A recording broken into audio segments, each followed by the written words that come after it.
Hi everybody, Matthew Gusdile here again with another lecture from the Game AI class out of the University of Alberta. This one continuing the discussion of procedural content generation via machine learning. As a reminder, if you're in the class, you're going to need the form for filling out the questions. As long as you want to do it during this video lecture, you can find that here. Okay, so last time we talked about wave function collapse, which was the first of a series of PCGML, procedural content generation via machine learning approaches that I mentioned. The others were Markov Methods, Bayesian networks, long short-term memory recurrent neural networks, LSTMs, and autoencoders, and then generative adversarial neural networks, or GANs. And I mentioned that as we went along, each of these approaches required more and more training data to be effective. Now, training data isn't the only thing that determines whether or not one of these approaches will be good at modeling whatever you want it to model. More on that in a second. But the general breakdown was that wave function collapse took a single input example and could produce many outputs, and in fact, many outputs of different sizes than the inputs. Markov methods required a bit more than that, maybe a few dozen instances, a few dozen examples. Bayesian networks required a little bit more than that. Then we got into the deep neural networks, where we require thousands, if not millions, of instances. So we spent a long time on Friday talking about wave function collapse. Very cool approach. We talked about how it could be used and showed a few examples of when you might want to use it and when you might not want to use it.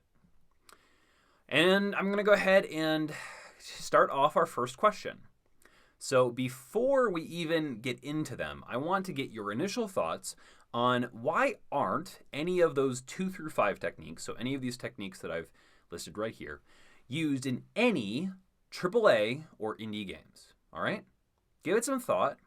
Think maybe about what were the pluses of wave function collapse and why it has been used in several indie games versus what may be an issue for these other methods. All right?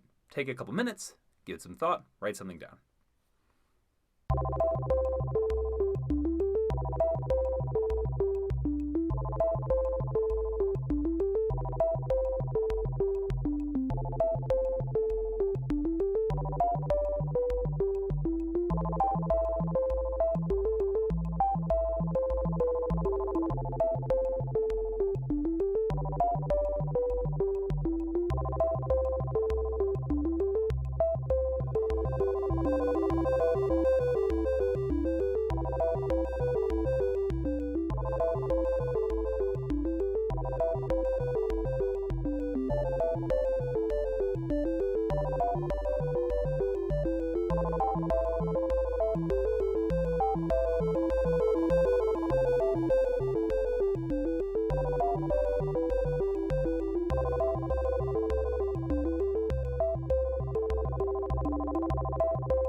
Okay, that seems like enough time.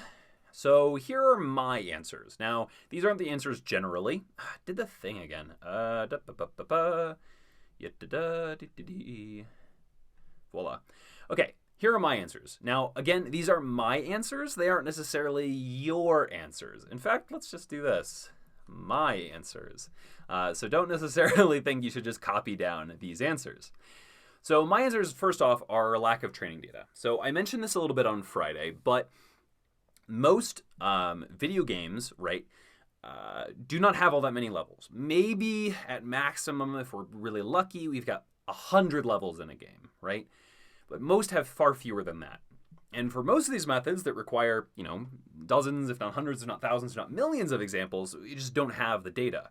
Or if we did have the data because we produced it, we might as well use that data we made in the game instead of then using it for training data to produce new things to then put in the game. That's just a whole bunch of wasted effort, right?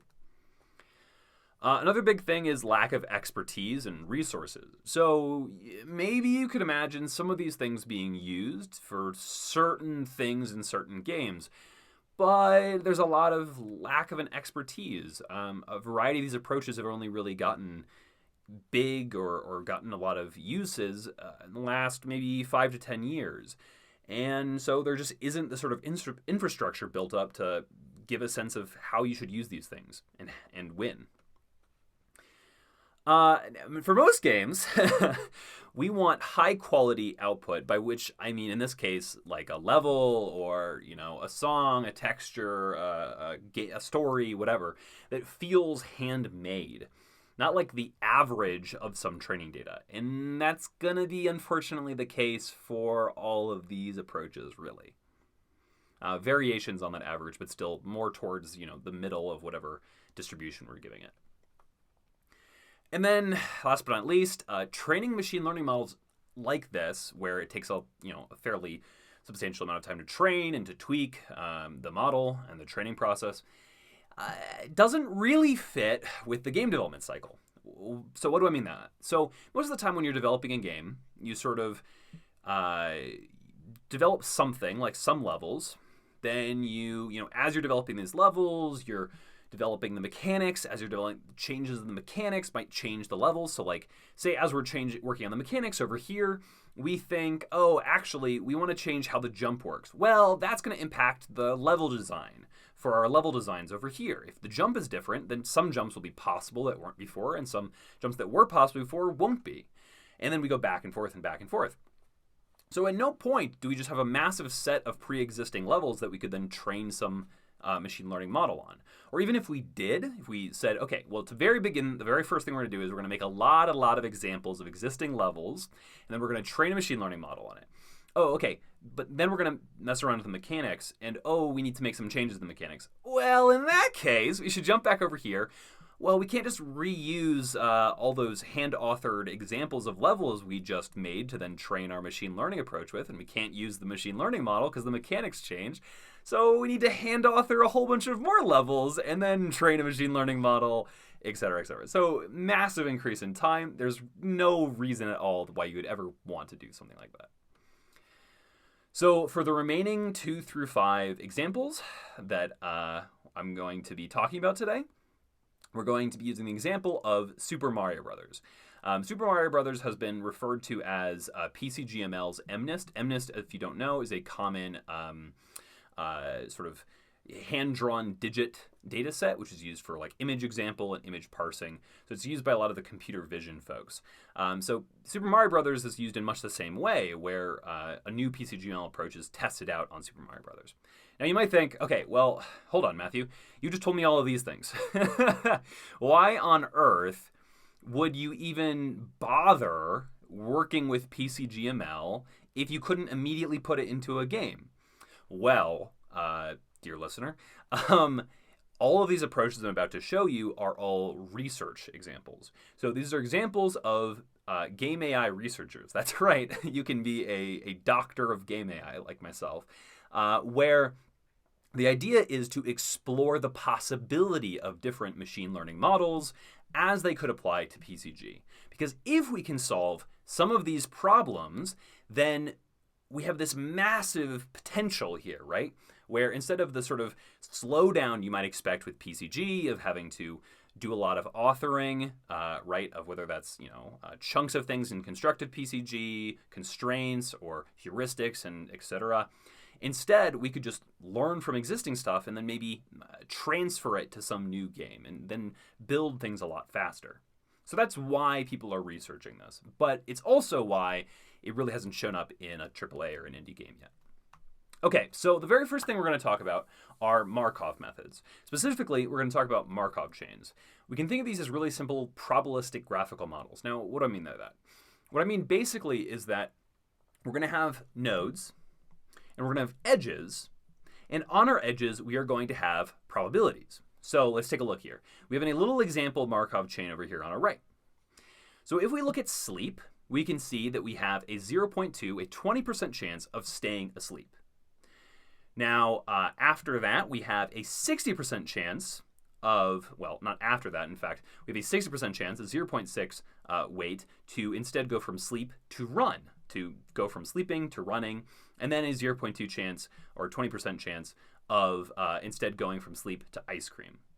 If we're running, we're more likely to stay running, and then maybe go to sleep, but more likely go to ice cream if we're not continue to run. And from after getting ice cream, we're way more likely to start running. Maybe this is representing a toddler's behavior or something like that, right? Sleeping most of the time, wants ice cream, after getting ice cream has an energy burst and runs all over the place. Who knows, right? But the idea generally is that we have these nodes, we have these edges, and these edges have this probability on them that tells us with what likelihood we should transition between different states. The simplest version is this Markov chain, which represents some set of states S, and the probabilities of transitioning from one state to another, the probability of S1 to S2. What I basically just said, but now formally. We can approximate, here's the big thing, we can approximate, aka learn, these probabilities from training data of sequences of states, okay? So if I had, the diary of a toddler, right? It might say, sleep, sleep, sleep, run, ice cream, run, sleep, sleep, sleep, sleep, run, ice cream, run, sleep, etc., right? And then using that sequence, just by looking at what's the probability of the next thing, given the current thing, we could figure out what these probabilities were, right? How often is sleep followed by sleep versus run versus ice cream? So there's an example here. I just yoinked an image off of this paper, sorry Sam, from Snodgrass and Antonon. It's Sam Snodgrass, that's why I say that. Snodgrass and Antonon in 2017. The basic idea here is that instead of a one-directional relationship where the only thing that matters in terms of the next state we go to is the previous state, instead we care about three states. So at each position, let's say S22, this position right here, we're going to say, well, the probability of what this is going to depend on what the probability of the thing to the left, to the lower left, and to the bottom. What these three states look like. You can see it from these arrows going in. What we're going to do is we're going to look at Super Mario Brothers levels. We're going to parse them into this sort of tile-based representation, and then we're going to parse through and build up this probability table of saying, like, okay, so if there's an enemy, or an empty, rather, not an enemy in this case, an empty, a ground, and a ground, what's the probability, what's the maximum probability of what should go here? All right? So, Markov chain or Markov random field. The easiest example here, in fact, the example that we're going to use in just a second, is going to be using the video game level corpus, which is a great resource for anybody interested in working around with PCGML and games. It has a whole bunch of existing games in a sort of like tile-based representation like this. So this is a portion of Super Mario Brothers level 1-1, and here it is in a tile-based representation where each position is just some, character. So the Q's are these little question mark blocks, the E is the enemy, and these are the pipes. Okay, so let's look at an example. Now, unfortunately, this isn't going to be in Unity. Primarily because if we're going to be doing machine learning stuff, unless we're doing machine learning for game playing, which there are some Unity ML agent stuff for, you really don't want to be using Unity C#. This doesn't really have the support. So instead, we're going to be using Python. So here we go. I've got a little PCGML examples folder here that's got some stuff in it. We're just going to look at some of these things at once. First of all, let's take a look at this training data. So we have Super Mario Brothers here. We have the original Super Mario Brothers levels as little images. You'll note it's only the above ground and the underground and the treetop levels. That's just what is available on the video game level corpus. Then we have these processed levels, which are the, get this out of the way, which are the, how large do I have to make this window before it looks right? Here we go. Which are the token-based versions of it. So we had level 1-1. Here we go, that's up there. And we have the tile-based version down here. So that same structure I showed you earlier is right here. This tall bit here is this tall bit here with these long, the S's are these bricks, the E's are the enemies, etc., etc. Now, quick thing to note, there is no differentiation between the Koopa, this little turtle here, this little fellow, this Koopa, and the Goomba. They're both E in this representation. Now, the reason why they're both E is because there's just not that many examples of enemies versus all the other tile types. And so it's a really hard thing to learn to differentiate between these different kinds of enemies. So it's easier to just say, oh, okay, it's all just one kind of enemy. Okay, so that's what this representation looks like, these .txt files. If I just look at them like this, they just look like nonsense. But if we open this up this way, we make this a really broad window, we can see, hey, this is an underground level. It has the bricks along the top, etc., etc.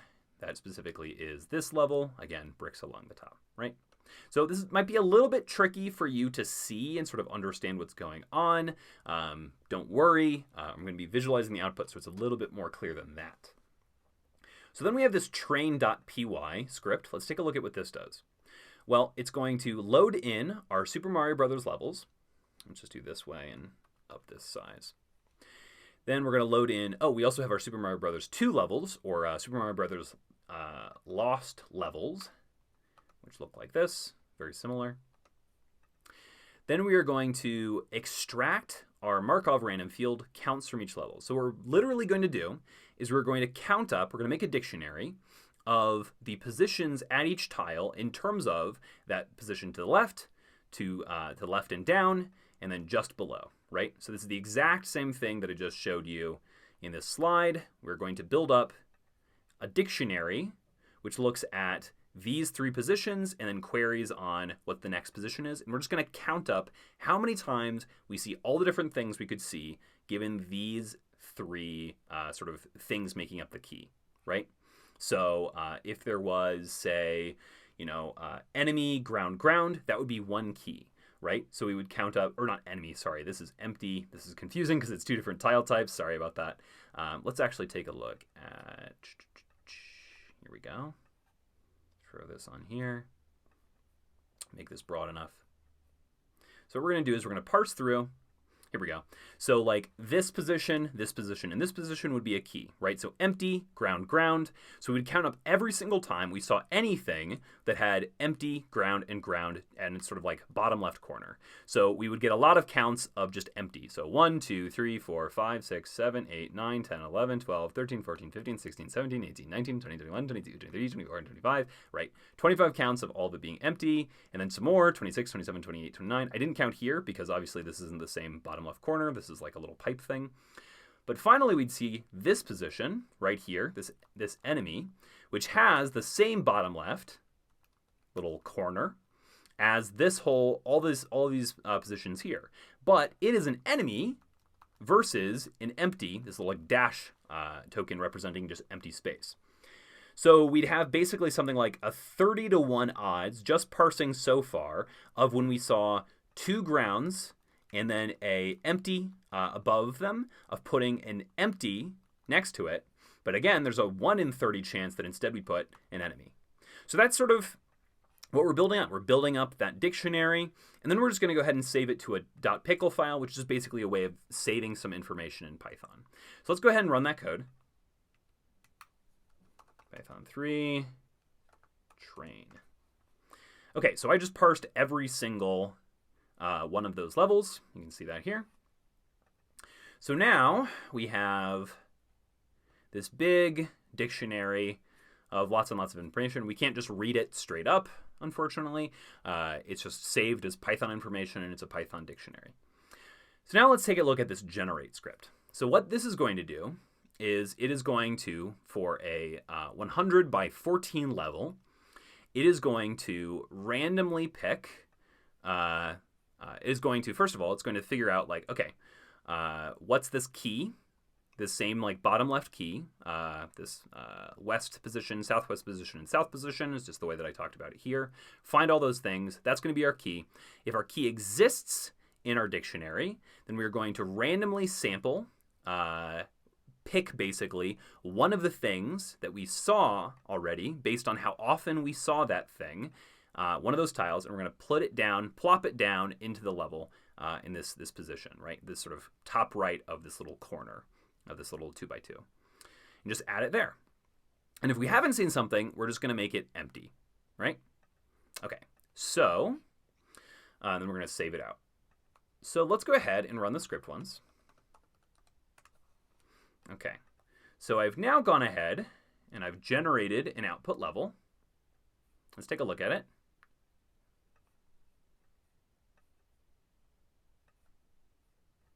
Oh, come on. Oh, sometimes this output just gets a little funky. This is not great code. No, not Unity this time. Let's try that again.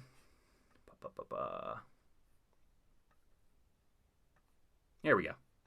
Okay, so here's our little 100 by 14 level. This might be a little bit difficult to parse, so let's go ahead and, thankfully, I've written a little visualize script. And we can take a look. So here's our level, right?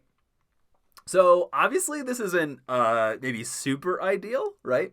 What we've done is we've basically said, okay, well, we just care about little 2x2s again. So similar to wave function collapse maybe, but instead of using those as constraints to pick between things, we're using a 2x2 to sort of use 3 of the sections of this 2x2 to pick the top right tile, the top right token of that 2x2. So you might think, if we just take a look and we only squish down to only looking at 2x2 sections of this level might actually make some sense. But as it is, that's not great. So let's try running this again just to get another example. So unfortunately, I'm going to have to delete this output.txt file to be able to generate something new. Let's make sure that that generated and it looks okay. Here we go. Okay, so all right, maybe this is a little bit more interesting. Let's go ahead and visualize it and take a look. Okay, so all right, maybe this one actually looks a little bit better. We have this weird pipe that blocks our path, and so it's totally not playable, but otherwise we don't have just weird, floating islands in space. We have some of those, but it actually looks like a fairly decent level. Okay, so there's some things going on here. First of all, if we don't have a key in our dictionary, right? If there's a little left corner, if there's a west, southwest, south position we've never seen before, which is very possible, right? Because we're not enforcing that has to be true. We're generating whole new levels. Then we're just currently picking and saying, okay, in that case, we're going to go ahead and say that the output should just be empty.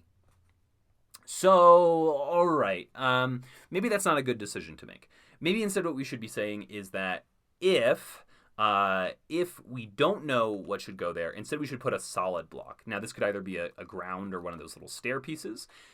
Let's just see what happens if we make that change instead. So this is basically, if we haven't seen anything else, we're going to default to saying that ground should go there. Okay. Okay, so maybe you can't immediately tell what's going on here. Let's go ahead and visualize this so you can get a sense of this. Okay, so this is interesting. We ended up with like a lot more weird big blocky sections. Because what's happening, right, is we're getting to a position we've never seen before. Like say, we have these stairs, and then we're trying to figure out what should go next. if we have stairs here and then empty, empty, which is not a thing we've seen before. Well, if we have stair, empty, empty, we should put a stair there, which is just a solid block. We should put a solid block. Okay, well, now let's look again. If we have solid block, empty, empty, what should we put? Oh, well, solid block again, et cetera, et cetera. So that's not great. So, okay, maybe that's wrong. Maybe what we should do is we should randomly pick, right? We should randomly pick between emptiness and here we go. Should randomly pick between emptiness and solid, right? So now we have options. So 50-50 shot of going with emptiness or a solid block if we don't know what else to do. If we haven't seen something before. Okay, go ahead and look at this generation. Okay, well, we again have a giant block here to start with, but the rest of this looks a lot better. Let's visualize and actually get a sense here. So, okay, so we have a weird giant block here to start with, but then after that, this looks a little better. Well, maybe not super better. So there's lots of things we could do here to tweak, right? One simple thing we could do that we're doing right now, what we're doing right now is we're basically just saying, okay, what's a random sample thing that we could grab at each position, right? We're going to randomly sample from the possibilities. Instead, what we could do is we could grab whatever the max key is. So let's go with max key equals empty to begin with, and then we're going to look at cur value equals 0 for key 2 in Markov probabilities. Yes, key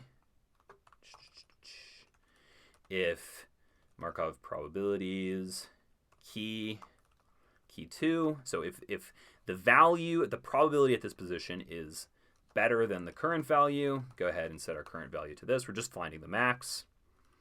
Very simple. And make sure we're setting our max key to key 2.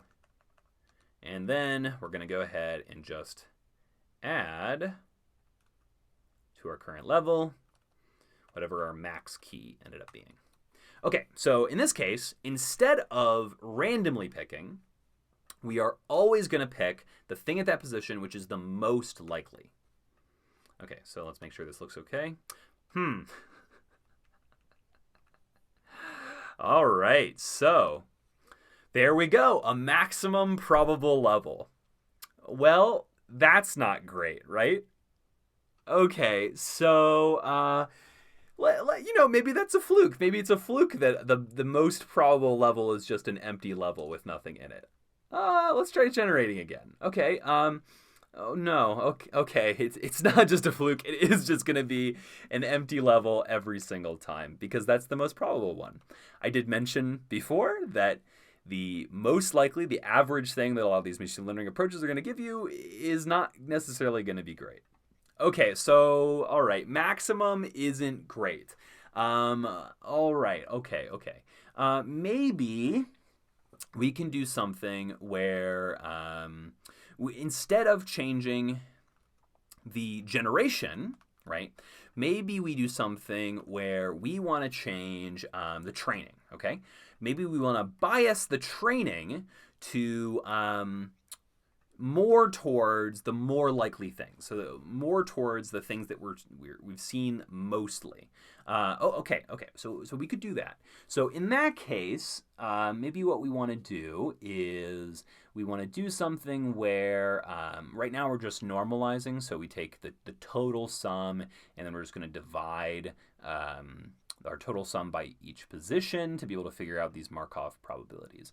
But if we want the most thing to be the most and other things to be even lower than they are right now, then a simple thing to do would be to say multiply everything by 2, let's say, and then because that will make smaller things smaller and bigger things bigger. And then to redo this thing. So, okay, so maybe we do something like that. So before, Where are we getting this sum value from? That's right here.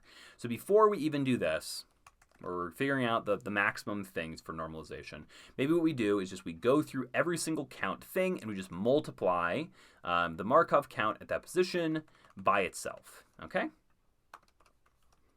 All right. This is not exactly what we wanted to go for, but it will have that same effect, okay? So let's go ahead and retrain. Go all the way back up here. There we go, train. Okay, so we've just retrained.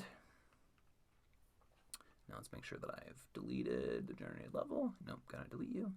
Boop. All right, and generate. Okay. So we're still, just to make sure, okay, we're still doing that thing where we're randomly picking, but this sure does look quite a bit like just taking the maximum, right? Sorry, let me visualize to make this a little bit more obvious.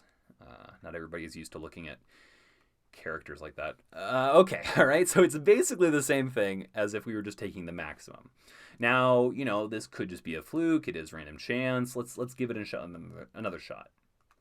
So generate again. Take a look. Okay, well, we have one gap in this example. But again, not great. So, okay, maybe we think that multiplying by itself was too much, okay? Totally possible, totally possible. So maybe what we should do instead is we should say, okay, instead of multiplying by itself, instead we're going to do something like, oh, I don't know, multiply every single thing by itself, but then divided by 2. Why not, right? So let's see what that'll do. Retrain it, generate something new. No, doesn't really do it.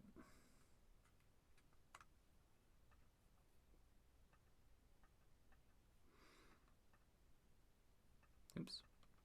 Yeah. Just about. Oh, I didn't actually visualize again. Oh, that's because I retrained. Visualize again. There we go. All right. So, okay. All right. Not super ideal. Let's go ahead and put this back the way it was. Sam Snodgrass knows best. Retrain this. Go ahead and cut this out. Regenerate. Revisualize. Oops. Our generation went bad. Try that again. Regenerate. There we go. That looks fine. Revisualize. Okay, so now looking at this again versus all the things we saw before, maybe we're saying, oh, actually, you know, this is fine. It's not boring, certainly. It's interesting, certainly. It's not super ideal, and it may only make sense in very local 2x2 little positionings, but, you know, it's better than nothing. Okay, so let's go ahead and head back to the PowerPoint presentation for now. That we'll jump back to this example area in just a second. Okay, so that's Markov chains for you. Now, Markov chains have been used by Sam Snodgrass to produce levels from a variety of different games. And in fact, to use more complicated Markov chains approaches than I've given you here. But I've just given you a taste, right, of what trying to get interesting output takes, right? It's not easy versus, say, the wave function collapse approach yesterday where, wow, our wave function collapse approach was giving us interesting stuff, if not great stuff, much more easily. Okay, so the second approach we're going to talk about today, or approach number 3, including wave function collapse, is Bayesian networks, or R Bayesian networks. So this is another probabilistic graphical model, very much like a Markov random field or a Markov chain. But the major difference from the Markov chain are that input training data is a graph and that there are hidden nodes. So hidden nodes, instead of just assuming that we're going to be able to see every single thing from our training data, we're going to assume that there's some hidden information we don't have access to. So I have a Bayesian network up here on the top right. And basically what this is saying is that, this is a graph, is that every arrow again is showing dependency. So there's maybe a 50-50 shot that it's cloudy. But then once we know that there's a 50-50 shot, that it's cloudy, if it's true that it's cloudy, whether or not the sprinkler is on is biased on whether or not cloudy was true or false. So if it is cloudy, it's not likely we're going to put the sprinkler on. But if it isn't cloudy, then there's a 50-50 shot. Similarly, wet grass is going to be biased both on sprinkler and on rain. So the grass is going to be wet if both the sprinkler and the rain is going. If the sprinkler is going, it's going to be wet, probably, 0.9 to 0.1. If the rain is going, then it's 0.9 chance of being wet. And if neither of them are going, neither the rain nor the sprinkler is going, then there's a 0% chance that the grass is wet. All right. Now, Bayesian networks, up until, say, 2017, quite recently, are still the state of the art when it comes to like 3D model generation. Training on existing 3D models, then producing other ones. These are examples from the paper from Kalgarakis et al., a probabilistic model of component-based shape synthesis. The cool thing going on here is that you don't just have the stuff you can see. So we break it apart into pieces like the tops of tables, the bottoms of tables, or the heads versus the bodies of 3D objects. But then we're going to assume that there's some hidden information here too, which is like, say, the styles, different kinds of heads. We're going to sort of learn to categorize different heads or different torsos or the tops of different tables versus one another. Now, this is helpful because just as before, when we had constructive PCG, we were talking about how we'd have different types of our different tokens, right? So we might have different types of heads, different types of bodies, right? If we're going to generate 3D models with a constructive approach. But with Bayesian networks, we can discover those types automatically. Okay, so how do we apply this to procedural content generation? So this name might be familiar. What we can do is we can take in chunks of our level and break apart our chunks of our level into pieces based on types of different tokens there are. So like this question mark block shape. Then we can have our connections, instead of being, where pieces of a 3D model connect, instead it's the closest connection points between different shapes in this chunk. So all these different shapes here. From there, we can build up probabilities, right? In terms of the probabilities of particular G node values, these are shapes, versus D node values, these are connections, based on some hidden values. So kinds of different connections and kinds of different shapes. So for example, these are discovered types of blocks, types of tokens we might have in the world. Now, if this was a constructive approach, I might have hand-authored that these different types exist. But because this is a Bayesian network, instead we could learn this automatically from our input.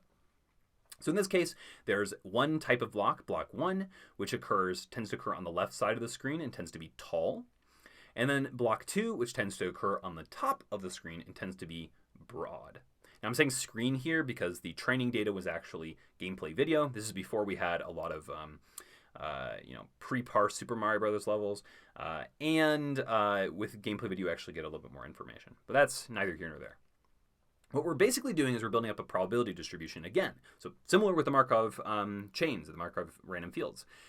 We're going to build the probability distribution, the probability of a given shape, so a given type of token, a given collection of tokens, of a given style S, at a particular distance, given another shape of another particular style. Now, these two styles might actually be the same. It doesn't particularly matter. But we're building up this probability table. And then what we're going to do is we can flip it using Bayes' law, which I'm not going to cover today, but it basically lets us flip probability distributions to say, given a shape that exists in the world and a particular distance that's available, there's not actually 80 slides here. Please ignore that. I just copy and pasted the slide over. Given this shape that's in the world and given this distance that's available, this particular local position that's available, what should go here next? So we can think of it like this. So we pick what we call an n value, which is basically some set of some existing template we know about that tells us the number of things that should exist in the world. And then we randomly start with a random shape. So in this case, a big ground shape. Then we're going to query this probability table, which says, okay, the next thing that should occur if you've got a ground shape is a piece of a pipe. and the next thing should be a top of a pipe, and the next thing might be one of these little flying Lakido guys, and then et cetera, et cetera, et cetera. Now, notably, this can handle different kinds of enemies and different kinds of decoration. The basic reason is because instead of generating whole levels, we're generating chunks, and our training data is frames of a video instead of, just pre-existing levels. So there's a lot more things going on, a lot more variation. Then what we can do is we can take these chunks and we can stitch them together to be able to create whole levels. So I'm not going to go any further on this, but notably the reason why this looks different is because we ran a human subject study where people actually played through these levels. So that breaks off the sort of probability-based approaches or explicitly probability-based approaches. And the last two approaches we're going to talk about today are based on deep neural networks, which is basically lots of what we're going to call neurons. Now, here's an actual image of a neuron that I grabbed from, I think, Wikipedia, right? So these are the kinds of things that exist in your brain. It's how you're doing thinking. It's how you're thinking about this that you're listening to right now, if you're thinking about it at all. And here is a representation of a computational neuron, right? This is a data structure, sort of. It's a machine learning model, so it has parameters that we're going to tune, just like any other machine learning model. And it has some inputs, and it takes out some outputs, right? And this is the neuron right here. The idea here was inspired by the actual neurons in your brains, but they are way, way, way simpler. So let's actually break down the sort of components of a neuron, an artificial neuron, a little bit more. So we have some inputs, some set of inputs. We call these all different numbers of x. On each input, on the sort of an edge that connects that input to the neuron, we're going to have what we call a weight. Inside the neuron, we're going to take each input and each weight. We're going to multiply them together and sum up across them, and then add some bias. We're then going to pass whatever this number ends up being into some function. That's called our activation function. And then from there, we get our output y, whatever that number ends up being. Now, the things that can change here, obviously, we can get past in different input, but that's not something that's a parameter we're going to be learning, that we're going to be approximating with our neuron. Instead, what we're going to be approximating are these weight values and this bias value. So let's take a look at an example. So here we go. I want some neurons to be able to tell me if a number is greater than or equal to or less than 5, okay? Now, if I want to be able to do this, first of all, I'm going to need some training data. Here's my training data. 5, now is that greater than or equal to 5? It is, so that's true. 1, false. 7, true. 4, false. 10, true, right? Okay, super duper easy. Here's our architecture. We're going to have two neurons. We're going to take in our single input. They're going to be connected to both neurons.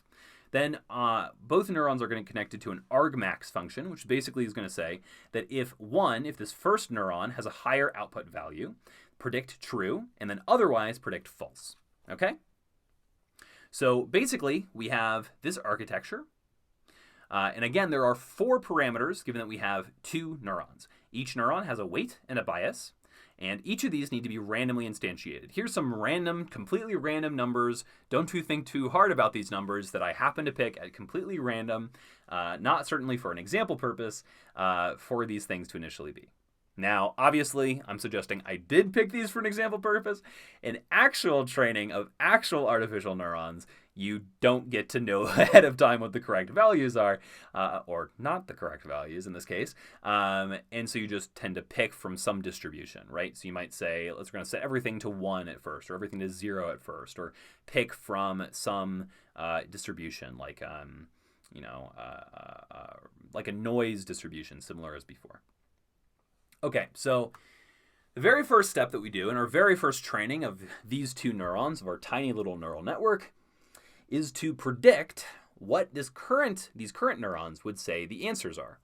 So if we pass 5 through here, well, 5 times 0.5 is 2.5, plus 1 is 3.5. 5 times negative 0.5 is negative 2.5, plus y2 is -5. That means that y1 is greater than y2, and therefore we predict true, which, hey, that's right. I'm not going to go through every single one of these, but the one that matters is 4. So if I multiply 4 by 0.2, that is going to give me 2, plus 1, that is going to be 3. 4 times -0.5 is -2, plus 2 is 0. So y1 is greater than y2, and therefore we predict true, but the correct answer was false. So at this point, we need to backpropagate. Now, how we do backpropagation is fairly simple. We simply look at, okay, where were we wrong, and we are going to pass back some learning rate change. We're going to change all of our parameters according to that learning rate. Now, this learning rate is way, way, way too high. We're basically going to say, how were you wrong, right? We're going to pass back to make a change in the opposite direction. So in this case, our R1 values from our neuron, W1 and B1, were too high. So I'm going to lower them by 0.1. So we go from 0.5 to 0.4 and 1 to 0.9. And our W2 values were too low. So I'm going to raise them by 0.1. So we go from -0.5 to -0.4 and 2 to 2.1. All right? So let's do it again. So I'm going to predict again. And in fact, the predictions don't change. So let's make it again, or another change to our backprop. Again, step 3, make a prediction. Okay. Again, make changes to our backprop. Prediction doesn't change. Step 4, make a prediction. Oh my goodness. We've made it, folks. We're correctly predicting this final thing. So let's see what happened here, right? 4 times 0.2. Last time I checked, that's 0.8. 0.8 plus 0.7 is 1.5. So the y output for this one, y1, is 1.5. 4 times -0.2 is -0.8. Plus 2.3 is 1.5, which means that they are equal. But we only predict this true if y1 is higher, right? And so we predict false, which is the correct thing, and we're done, right? No problem. We did it! Yay! Right? Well, obviously not. What happens if I pass in 4.5? Well, we're going to get y1 is equal to 1.6, and y2 is equal to 1.4, and so we're going to predict true. But as a reminder, what we were trying to get this function to represent is greater than or equal to 5, right? So it didn't manage to do it. The problem here was our training data, right? If we'd had a training data of 4.9, and we knew that that was supposed to be false, we might have been able to find the correct thing. But then, okay, well, what if I then passed in 4.95, right? Or 4.9999? So this is the issue. We're still going to be biased in terms of what we can learn based on, whatever our training data is. We still have this big problem with potentially overfitting. Okay, so those were individual neurons, though I used 2 of them at once. So what's a neural network? What's the difference? Well, we have more neurons, and in fact, multiple layers of neurons. So instead of just having the input connect to a neuron, connect to the output, instead we have multiple hidden layers, which is just layers of neurons. Now, depending on who you ask, neural networks date back to the 1940s or maybe the 1890s. There were the big promise during the last AI summer. You may not be familiar with these terms if you don't know your AI history. Right now, we're in an AI summer, a so-called AI summer. Previously, we were in an AI winter where nobody cared about AI. Before that, again, we were in AI summer where, hey, neural networks had some big promise, but expert systems were actually the big thing. But then they couldn't deliver on that promise. We hit an AI winter where nobody cared about AI for a while. But now we're back here, and it definitely won't come again. Don't worry. We'll never have a problem where people don't care about AI again. But the neural networks really had no success until the big data revolution. So what changed? One was there was much more data from so-called big data sources. Specialized architectures show up, so we're not just going to use plain old neurons. We're going to have some specialized neurons and special ways of using neurons, which are going to be really helpful. And we had bigger architectures because we could store more things. Memory became less of an issue. And so we started calling neural networks with lots and lots of layers deep, which is basically meaningless. It doesn't mean anything. It's just neural networks are neural networks, but we had to have some way of differentiating between these fairly small neural networks we used to be using to the new neural networks, which are huge with millions and billions of parameters. People will give you arbitrary cutting off points, but it doesn't particularly matter. A neural network is a neural network. They all work the same. Okay, so let's get back into the actual approaches instead of our neural network tangent. So the first approach we're going to talk about are long short-term memory recurrent neural networks, or LSTMs. LSTMs, which prior to transformers, which is sort of a very recent approach, were the state-of-the-art for sequence modeling. They're based on holding a particular index of an input sequence in memory for a learned number of indices. So the big difference here is that an LSTM cell, here's our memory cell, besides just having an input gate and an output gate, also had a forget gate. What that basically means is that it could hold on to something that was previously passed to it and sort of remember it. It would have an additional parameter besides its weights and bias, which is how long it should hold something in its memory, right? And it would hold on to that, and it would use that as part of the computation for figuring out what its output should be, which basically meant that it could not just have to have these hyper-local reasoning, but could have some more global reasoning. It could have a little bit of a memory. So this was used by Adam Somerville and Michael Matias to, again, do Super Mario Brothers levels. But what they did, they needed a sequence, and instead of a big 2D matrix, which is what we've used so far, and what they did is they had a snaking path that went through their level from top to bottom and then bottom to top, and that allowed them to basically string out this level into a one-dimensional sequence. And from there, they could train an LSTM and generate out new stuff. Now, this approach produced output which was pretty good. The other major thing that Adam did was that he added in the player's path, which meant that you had output which was way more likely to be playable. I think the figure was over 90% playable levels, maybe even 95%, which is pretty good. But if we take a look at these levels, there's maybe still some issues. We have this thing where Goombas are trapped in the ground over here. We still have weird floating sections. The levels look a little boring. There's no decoration. So it's definitely an improvement over the, very random Markov chains, but maybe it's become a little bit too conservative. Hard to say, but certainly this doesn't look exactly like a true Super Mario Brothers level. The other specialized deep neural network approach we're going to talk about right now are autoencoders. So the basic idea of an autoencoder is that we're going to pass the same thing as input as the output. So we're basically going to ask a neural network to just map from some input to itself. But here's the thing. We are going to force it to squish down our representation into a so-called embedding or hidden layer. Now, our embedding layer, because it's just going to be a vector of some length, a one-dimensional vector of some length, is going to become a space that is initially random, but comes to represent a space of possible output. So each position in the space represents a possible output. Now, hey, wait a second. That should sound familiar. This is like a search-based approach, right? But where instead of the search space needing to be predefined, instead we are going to learn it, right? And now notably, because we're learning it, it's going to be a bit random there in the middle at first. And in fact, based on how much training data we have, it might stay random in terms of pieces of the space might just look like random garbage. So here's an example of using autoencoders for Super Mario Brothers.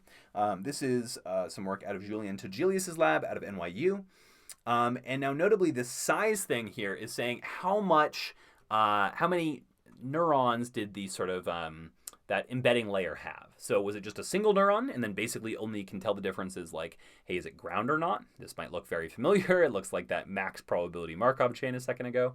With a size 2, we can get things like, hey, there's pipes that occasionally show up. Now, notably, this is all just turning everything into one bit, which is an even smaller representation than the few tokens representation that the LSTM and the Markov chain were using. With size 4, we get a little bit more data. Size 7, a little bit more data. And then last but not least, size 14 gives you quite a bit of data. You can basically recreate this sort of lower fidelity representation of level 1-1 of Super Mario Brothers. Okay, so let's actually take a look at an example of using autoencoders. A real example. So the very first thing that I'm going to do is I'm going to show you a more typical way of using autoencoders. we are going to train up variational autoencoder. We're going to train up MNIST. It's going to yell at me some. Here we go. Here's some training happening. So training for, I don't remember how many epochs I said I'm going to train for. Each epoch, notably, is us iterating through the entirety of our training set, so it's equivalent to the steps that I was showing you earlier. This is notably for the MNIST data set. Here we go. Okay, so here is a representation of our learned space for the MNIST data set, which are hand-drawn images, or hand-drawn digits, right? So 0 through 9. So here is our space after 5 epochs. We can see a pretty good 9, a kind of a weird S, a 0, and a 1, right? So this is our space after those 5 epochs. We could increase how long we're going to train for. I'm going to go ahead and open this code up. Notably, this is using TF-Learn. I like TF-Learn a lot for showing people how to use neural networks if they don't have any prior experience, because every line of the neural network, like this, is just a single line of code. So we have some input. We have a fully connected layer. This just means that we have a layer of neurons, just plain old neurons. We have our latent dimension, our embedding layer. We go back out. Then we have our decoder, which brings us back up to the original size. So this was training for 5 epochs. What if instead we went all the way up to 10 epochs, right? This isn't very long. A lot of actual, neural network stuff is not, first of all, training on just my laptop, but it's training on massive servers, training with millions of instances, and it's training for, more time than human civilization has been around at the very high end.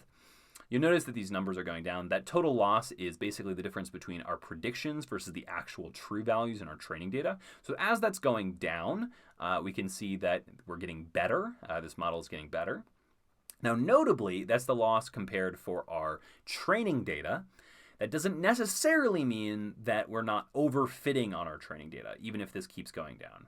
You'll note that we've sort of stopped decreasing by leaps and bounds. At first, we were decreasing by quite a bit, but we stopped after about the 5th epoch or so.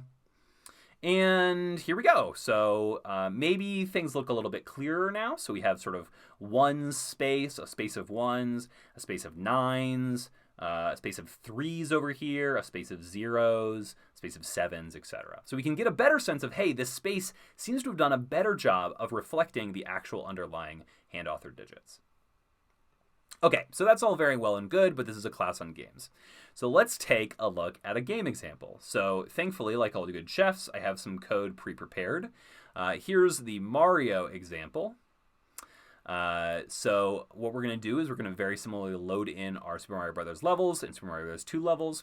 And then what I do is I actually chop these up into a 14 by 14 by 13 input. Now, why do I do something like that?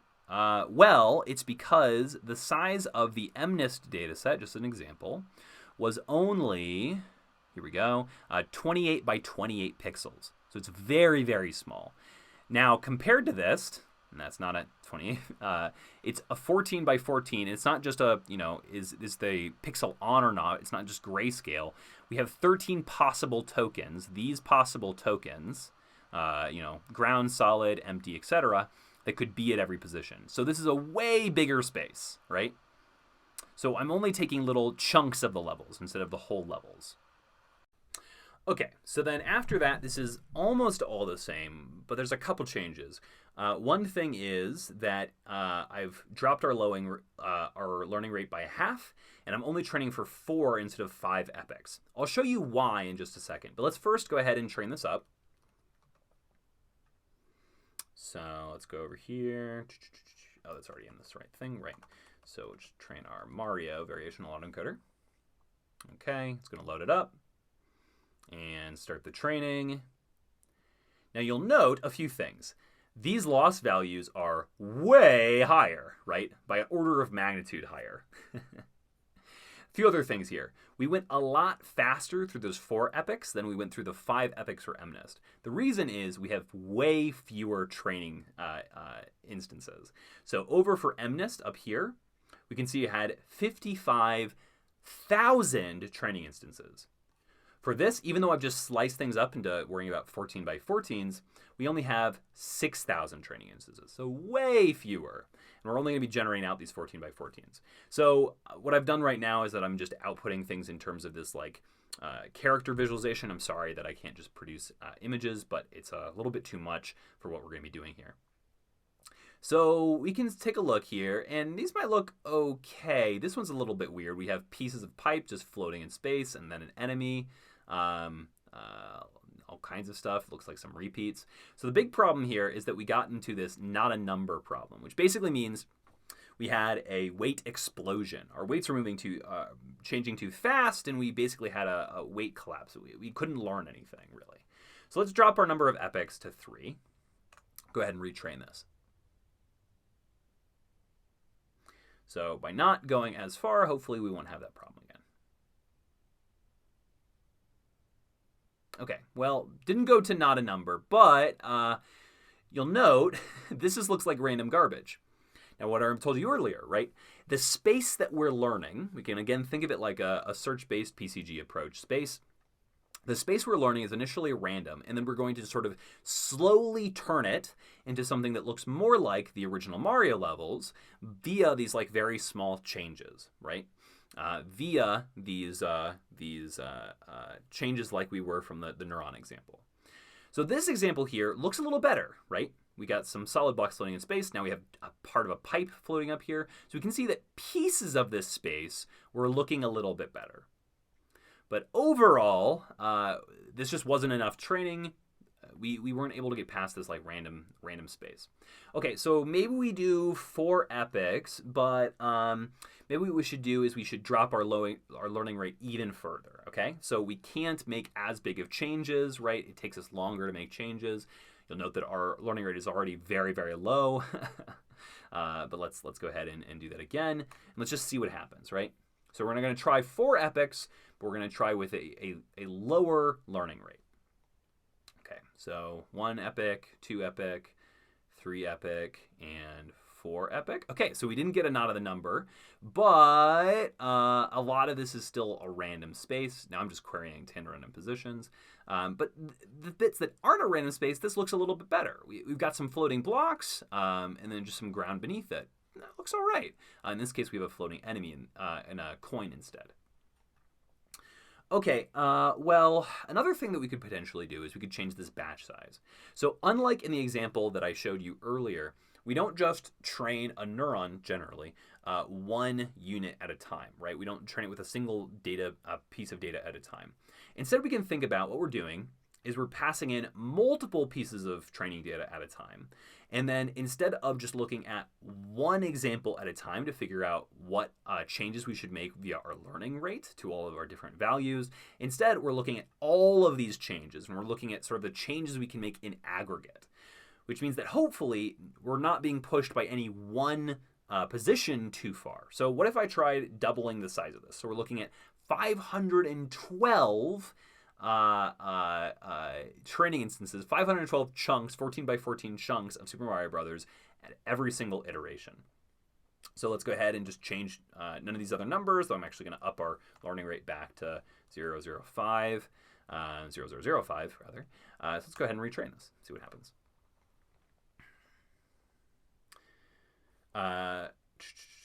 So here goes our loss, cutting down. All right. Okay, so we did an even worse job, right? We can see a lot more of this is just random, and the pieces that we have that will look less like random are still pretty random. We got half of a pipe right here. We got a question mark block over here. We've got, weird coin floating on the middle of nowhere. Okay, all right. Well, maybe what we need to do then is we need to train for longer. I'm going to go up to all the way up to 10 epochs. Just give it a shot. So here we go. Start that training. Now you'll note that this loss is actually something that we pick. So the loss in this case is this variational autoencoder loss, which is basically the average difference at each cell, at each position between the input and the output. Oh no, we got to not a number. But we made it for quite a bit longer. We got 1, 2, 3, 4, 5, 6, 7, 8, 8 steps before we hit not a number. So let's try training for 8 epochs. This makes a bit of sense. You know, we doubled our batch size, so we can double the number of epochs that we can train for. All right, 2, 3, 4, 5, 6, 7, and 8. Okay. So, all right. Some of this looks okay. That looks all right, but this is still a lot of random stuff.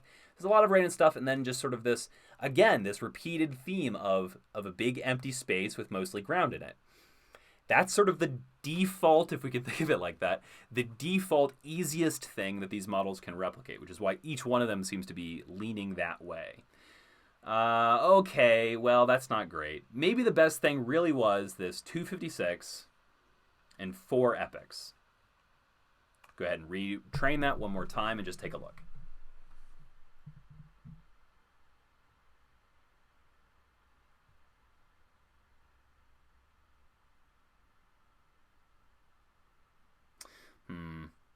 Well, the random bits are still random, but this looks a lot better. It's just sort of some floating tiles in space again, but it looks a lot better than it did before. You'll note, though, this is 529 loss according to this metric.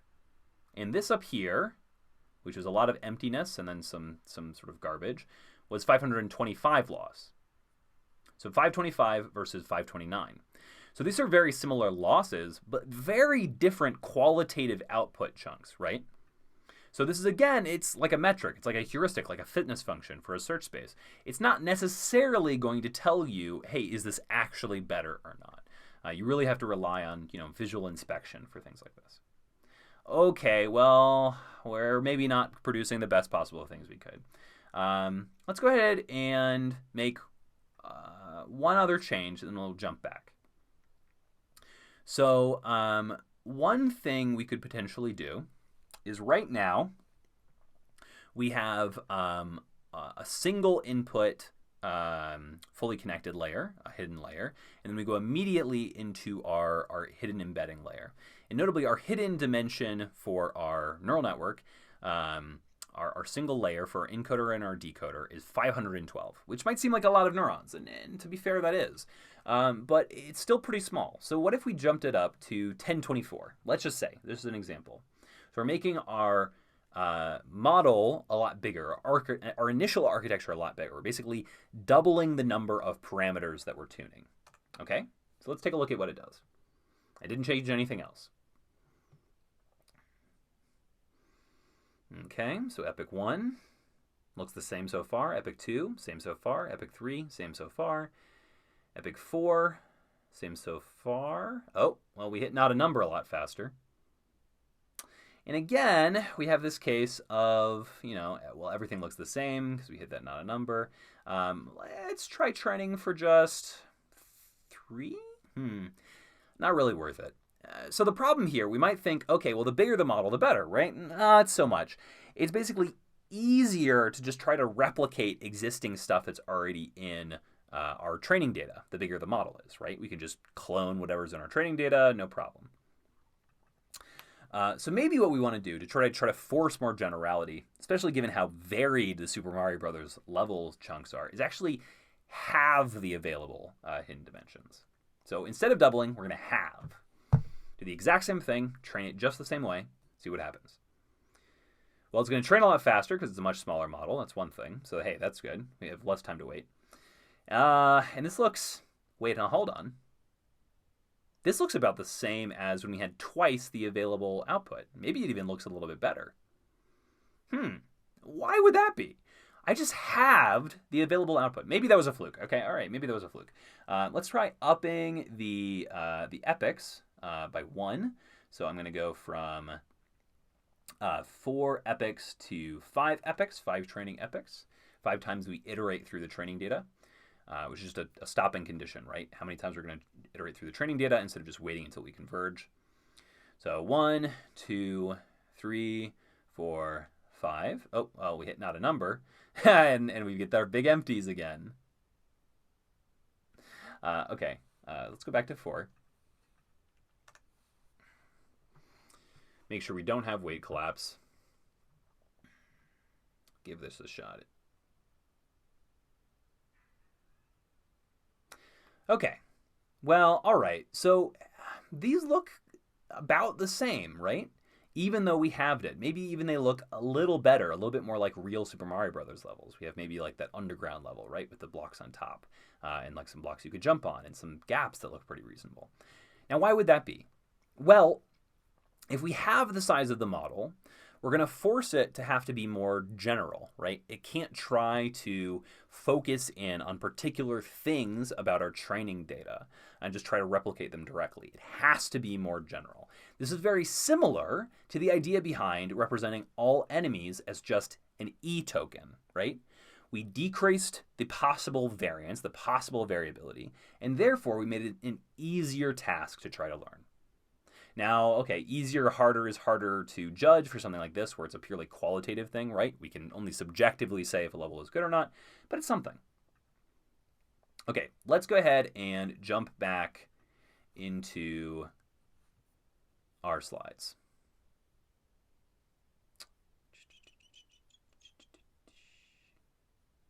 Here we go. Okay, so a more normal autoencoder architecture wouldn't just use these fully connected layers. Instead, you'd use something called a convolutional and deconvolutional for your decoder layers. So a convolutional neural network, the basic idea here is that similar to an LSTM, it's a specialized sort of architecture, specialized way of handling neurons. So instead of a single neuron at a time, we're going to look at m by n patches of the input with m by n matrices of neurons that we're going to call filters. So here's a really quick and easy example. Let's say we had these little Bitmoji faces. Okay, all right, they're a little terrifying, fair, yes, I know, but it's important that they be really simple. So in this case, we have a frowny face, 2 eyes, frowny face. We have sort of a neutral face, smiley face, and then a squished smiley face. And let's say that we wanted to have a smile detector. Well, in that case, a filter might look something like this, right? Where our weight values are set up so that they'll be maximized, they'll have a maximum output when we have this shape here, or this shape here indicating a smile, and they will be, they'll have the lowest possible value when we have this shape indicating a frown, right? So, or even this case, right, where we just have one of those two. So that's the idea. You're going to pass these filters over every single possible position, and we're going to look at where are we sort of maximally activating, when we have the maximal output of these filters. And we're using that later on to make decisions. What this basically helps you do is it's going to help you make really nice local decisions where you can capture local features of the space to be able to make decisions off of those features, like this little, upturn of a smile. Okay, that brings us to our last approach that we're going to talk about, generative adversarial neural networks. This is by far the most complicated approach. Let's just break it down, hopefully a really simple way. Gains have 2 parts, a discriminator and a generator. Our generator's job is to produce fake output. It's going to be fed a random vector, so again, like in our embedding layer, a random vector of random values, and it's trying to produce fake output. Now, again, this means that what the generator is functionally doing is it's going from an initially random space to a space where every point is a reasonable output. How does it get there? Well, the discriminator tries to tell the difference between actual data from our training set and our fake data from our generator. And it's just going to guess real or fake. Then we're going to use that guess, how good the discriminator is, as sort of the inverse for the loss to do back propagation on the generator. So if the discriminator is doing a very good job, that means the generator is doing poorly. It needs to be changed a lot. If the discriminator is doing a bad job, that means the generator is doing well, and it only doesn't need to be changed at all or very little. So the generator, again, gets rewarded when it fools the generator. So here's an example from Volts et al. On evolving Mario levels in the latent space of a deep convolutional generative adversarial neural network. Okay, that's a lot of words. But basically, this is using convolutional things. So we're going to be doing that local parsing of local features. And it's going to be trying to learn, again, little chunks of Super Mario Brothers levels. But specifically what they're doing is then that they have this learned space, they're going to then search the learned space with a genetic algorithm to be able to do things like find playable levels that maximize jumps, or playable levels that minimize jumps, or unplayable levels, or broken tiles, right?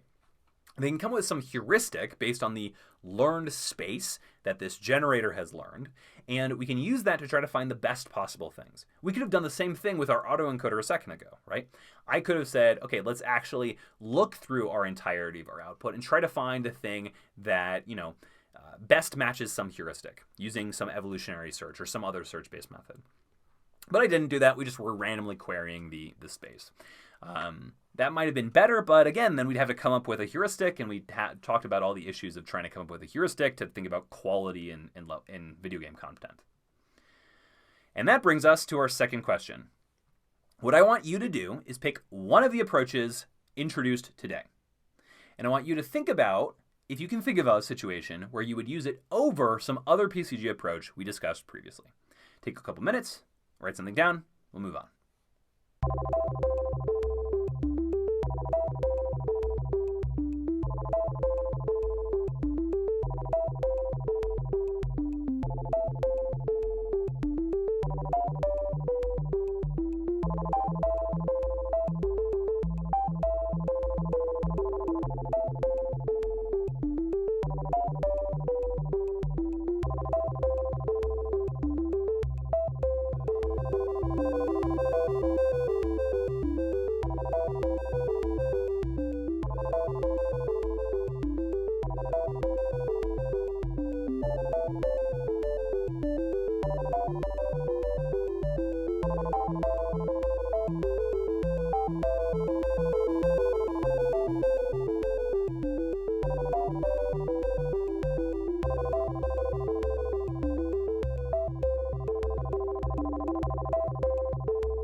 All right, that feels like enough time. So my answer, again, my answer, not your answer.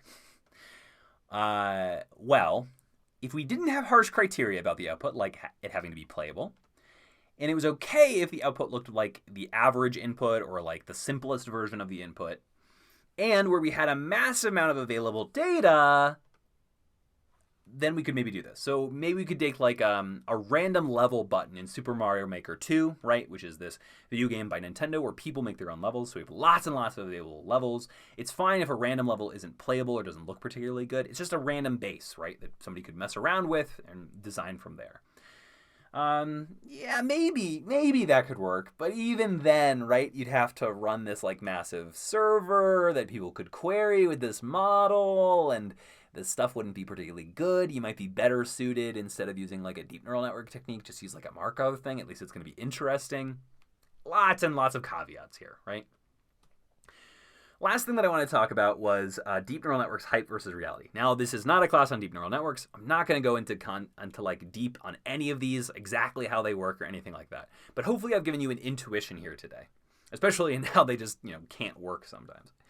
So there's this hype that deep neural networks can be used to model any function, right? Anything we could possibly want, you can throw a deep neural network at it. Well, actually, deep neural networks are good at modeling problems where we have local reasoning, is important, and where there's strong structure. So like making faces is something that a GAN can do very well, but bodies not so much. This is part of a tensor flow approach, a blog post on trying to make six-pack abs with a TensorFlow, a deep neural network model, GAN. As you can see, just sort of a garbled mess up here. Hype, deep neural networks are just like brains. You know, a neuron is exactly, an artificial neuron is exactly like a real neuron, obviously. And so soon we're going to have general artificial intelligence, or GAI. Now, the reality is, of course, that deep neural networks are just parameterized functions, where we have to set up the function for the problem, estimate the parameters from the data, and know the answers ahead of time. Now, I don't know about you, but I certainly don't have all the answers to general artificial intelligence ahead of time. So it seems unlikely that's coming anytime soon. So that leaves us with some open questions, right? The reason why I didn't go over these approaches today in nearly as much detail as I did for, wave function collapse or any of these other approaches where I showed you lots and lots of examples and lots of code and I could show you decent output is because we really don't know when you might actually see one of these approaches being used in an actual game. Maybe never, right? Maybe this is just, a stepping stone to something else. But here are the kinds of open questions that, we're thinking about right now. Okay, how do we produce entirely new output, right? Output for games that don't exist yet, right? Or output that could be thought of as being from many different possible games. How do we produce output that fits some designer specification? Because again, if a designer is using a tool that's based on some machine learning approach, then we want that designer to be able to say, I want something like this, but not like this, which is why wave function collapse is so good, because you can just give one example, but that's not going to work for any of these other ones, certainly. How to access or approximate training data without a large degree of human authoring effort. So there's the VGLC, which I mentioned and we use today, but that's for only a few games, and it required, several hours of people's effort, and that's because they had images available online that they could parse from. That's not true for a lot of games. That's certainly not true for 3D games, or it'd be a lot harder to do something like this. And then how do we generate other types of game content? Now, that's not entirely fair. While I gave you only examples of level content, there's been a lot of use of PCGML to do lots of different kinds of game content. But still, it's a big open question. Levels is by far the thing that's been explored the most. How do we do other things? Okay, so on Wednesday, you might think, oh, we're going to keep on going with this PCGML thing. I didn't give you nearly enough detail. That's okay. I only care really about you having an intuition about these different methods because, again, none of them are things that are going to show up in any games anytime soon, and they're all fairly complex. So as long as you have an intuition, that's all I particularly care about. So instead, on Wednesday, I'm going to be talking about automated game playing. Again, just an intuition about these approaches. And particularly, why the best of these approaches aren't used in game development right now and probably won't be anytime soon. All right? Talk to you then.